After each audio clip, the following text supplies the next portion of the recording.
just pulled up to the house, and this is literally what remains. You know what? At least they closed the garage door. You know, that was kind of them.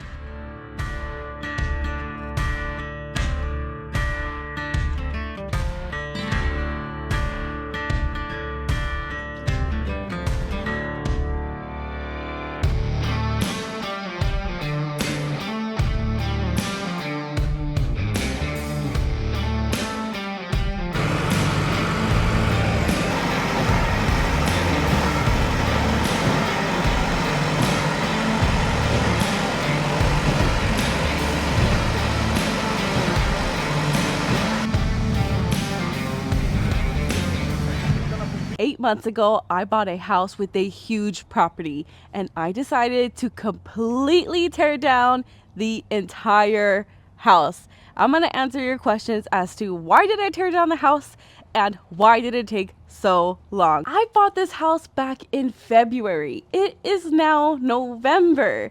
It took 8 months to get the building permit because I didn't realize just how picky the city was going to be. Now, the most insane part of it all is I understand that I'm building the house from the ground up, so it's going to take a lot more review in order for things to get approved, but I don't even live in an HOA area. So I am just so shocked at the entire process because they were being picky about like the style that I wanted to do in the front, the door that I'm going to get, even down to the garage door that I want. I didn't realize that this was this entire thing because this is my first house that I am building from the ground up. It is the most insane thing that I have ever done. This house started off as a 2-story, 1,900 square foot house. It was a 4-bedroom with 2 baths. Now, it did have a master bedroom, but the other 3 bedrooms were so tiny that all you can really fit in there was a queen bed. Now, for me, that was going to be an issue because I want this to turn into my dream house. So that means I needed to have a little bit more space, not only for myself, but also for my future kids. So there's a city ordinance that forbids, basically, the second floor to be any bigger than the first floor. There's a certain ratio that it needs to be. So how do I do the little work around that? That means I needed to make the first floor bigger in order for the second floor to be even bigger. So I went from 1,900 square feet to just about 4,400 square feet. That is more than double the amount this house originally was. And the original layout did not help. It was very closed off, making the space feel even smaller than it already was. So in order to fix that, I needed to extend the house by 10 feet. So just to give you a perspective of just how much I extended this house, let me show you where the original wall was for this house. If you look at that little piece here, this is technically where the house ended. I'm currently standing in what was the family room, and over here was like the fireplace, and we had the dining table here, and right next to it was the kitchen, which was so tiny that only one person can really be in there comfortable.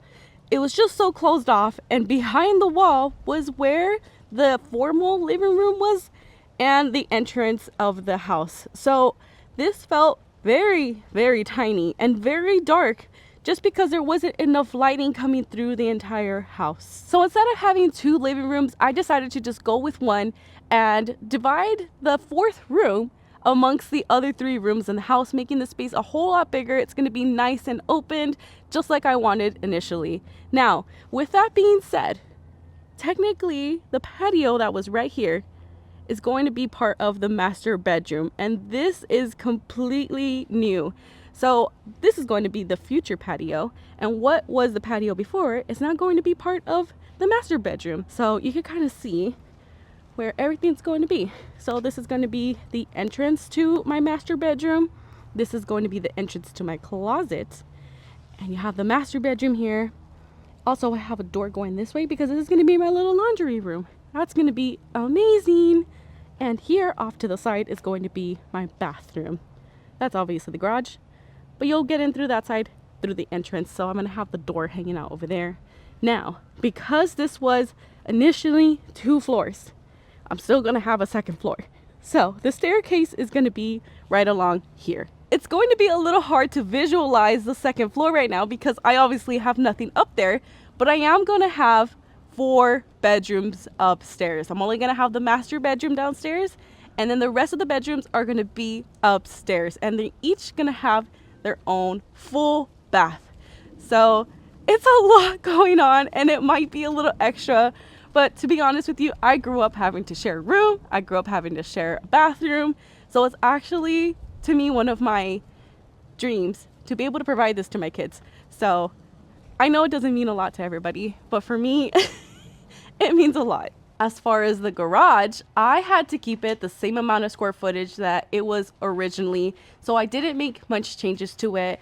But the good thing is, it was actually pretty big of a garage. So I am deciding to turn this entire thing into my future gym.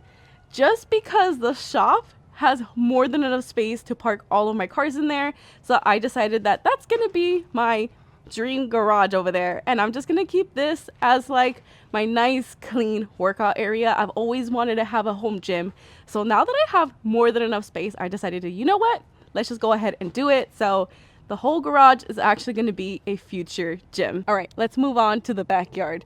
Now, this entire thing looked like a forest. There was weeds, there was bushes, a bunch of trees everywhere, because keep in mind, nobody was living here for about 2 years. So one of the first things that I did was actually get rid of a lot of the greenery that was here. I wanted the backyard to feel a little bit more open. So that's what I did. And it's all gone. Not only because they're obviously having a lot of the equipment here, but this looks completely different than what it was. There was actually a pool here. So what I'm thinking happened with the previous owners is that you see this big tree. I'm assuming that the roots just got to it and it just cracked the pool, and they ended up just filling it in. And that's why I have no pool here. Now, the future plan is to actually have a pool down the line. That's not the priority right now, but I have the space for it. So I would love to have a pool in here eventually. So because I also extended the house, and I don't want to go through the same issues that the previous owner did when it came to the pool, this tree is gonna have to go also. And nobody wants to deal with cleaning all these pine needles out of the gutter. So the backyard's gonna be a lot more different than it already is, because the pool is gone. The tree's gonna go, woo! Tree's gonna go. And it's gonna open this a lot more until I get a future pool. But behind the shop is even more space. Now, the previous owners used to have horses, so there was actually a few horse stalls here. So I had no need for it, so that needed to go. So what I ended up doing was having them clear it all out completely. And this guy is probably the craziest thing I've seen. This was actually a tree stump in the very corner of the lot. It was probably even bigger than that tree before, but they clearly chopped it down, and this was all buried underneath it. Also, this is my trailer, so just for reference, you can see how big this side of the backyard really is. And look at this tree. This is crazy. It's my foot, just to give you an example. But all this was taken up by horse stalls, and you couldn't even go to this very, very corner because there were so many tree roots there. There was even plants growing. It was just unusable at that point.